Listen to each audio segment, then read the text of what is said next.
Hello everyone, this is Erik, the Asian movie enthusiast, and this is my review of The School Nurse Files, a Korean television series from 2020 that stars Yu-mi Jung. This is a genre bender that mixes drama, comedy, and horror together. It's only 6 episodes long, with each episode being approximately 50 minutes in length each. Wielding a light-up sword through the dark corners of a high school, a nurse, played by Yu-mi Jung, with an unusual gift, protects high school students from monsters only she can see. All living things excrete supernatural jellies, as she calls it, which usually erode into little bits over time and are harmless, but sometimes these jellies alter human behavior and can even cause death in certain situations. Now, as you might expect from that plot synopsis, this is a pretty quirky show. Even the morning exercises at the beginning of episode 1 are kind of weird. Like, the principal's got, like, the video up or whatever, and the kids are, like, beating their armpits and, like, laughing hysterically. It's very, very odd beginning to the show. You see this random group of ducks, like, walking around the school grounds at various points throughout the show. I mean, the characters are normal enough, I guess, but they have their eccentric behaviors and quirks, for sure. And this K-drama plays to Yu-mi Jung's strengths as an actress. I mean, she could do anything, but she's outstanding in this because she can be endearing in her quirkiness without being annoying at any point. You know, I mean, there are very few actors who can pull off quirky really well, and she's one of them. So thankfully, we spend a lot of time with her character in this show.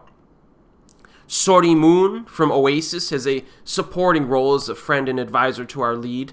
And then as the show moves along, you have a small group of protagonist students and teachers who emerge throughout. You know, at first it's just a whole bunch of kids, right, at this school. But as you get to the individual conflicts, it kind of highlights specific characters, and they form almost kind of like a friendship unit there. So, some of them are likable, some of the others are troublemakers, so you'll have to look out for that. Our protagonist nurse uses tools from a variety of cultures, but her primary weapon is the toy sword that glows in the dark. And she also has a toy gun that shoots pellets. So you're like, well, how are you supposed to fight these things with toys? But what she does is she kind of combines these toys with a form of spiritual energy, and they can eliminate these evil jellies on contact. Just talking about it sounds weird, right? But of course, it's not so simple. When the jellies invade the students' bodies, right? When that happens, it frequently requires a bit more strategy and tactics to resolve the issue. And also, the students don't know that these things really exist. So, they don't even know they're in danger. They're just kind of acting weird, you know what I mean? So, some discretion by this nurse is required, because otherwise people will just think she's completely off her rocker if she tries to tell them what's really happening. Also, some of the kids will believe her if you'll see. It's pretty interesting. Set of conflicts, and it's different from what we normally see in K-dramas, so it's kind of refreshingly different, actually. So these little jellies, supernatural entities, are CGI images, but they're very colorful and vibrant in their style and structure. Like, they look like shiny gummy bears at times. Other times they look like floating jellyfish, and remember, the nurse is the one who can see these things. Everyone else is pretty much oblivious. And then, in cases where you have a strong connection between two characters, and there's something wrong, you'll see, like, a jelly connect between the two, and it looks like taffy or caramel, in spiritual form that's connecting between them. Very, very odd imagery in this, but I liked it. I did like it. The score and the music are good. I like the theme song. The first few episodes have some crazy stuff.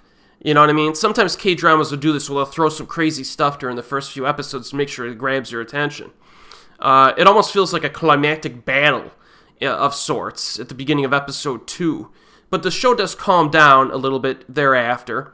But it's only 6 episodes, so it never gets, like, slow or anything. I did enjoy the insanity of episode 2, but there's a lot to enjoy in every episode, actually. New conflicts emerge and need to be resolved by the nurse. Different supporting characters come into the forefront and are developed a little bit. Very difficult to predict where the show is going. You know, you're at the beginning of episode 2 and you're like, man, like, what's going to be after this? You know what I mean? And then you're at the end of episode 4 or something. You're like, like, what's the next conflict going to be? You know, and I like that. It makes it interesting, and it keeps you engaged with what's happening. Creativity is pretty high in this show, I would say. Some of the conflicts, I would say, are resolved in unorthodox ways, some of which are quite amusing. At times, it might feel a little bit anticlimactic, especially given the beginning of episode 2 is like this crazy thing that happens, and you're like, oh, is every conflict going to be resolved with like a crazy event?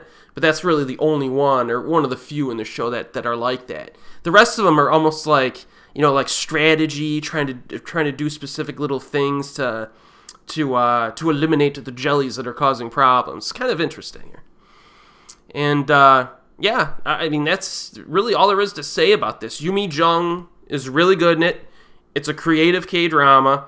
A bit weird and quirky, for sure. It is. So if you like weird and quirky, definitely look for it. If you're looking for something more traditional, you might not like this one. But I do think the School Nurse Files does have a lot of charm to it. I would recommend this K-drama to people who, want something a bit different. And if you're a big fan of the lead actress, that's just another reason to watch it. It's currently available on Netflix, and it's a pretty short show. So hey, give it a shot. And as always, I will see you next time.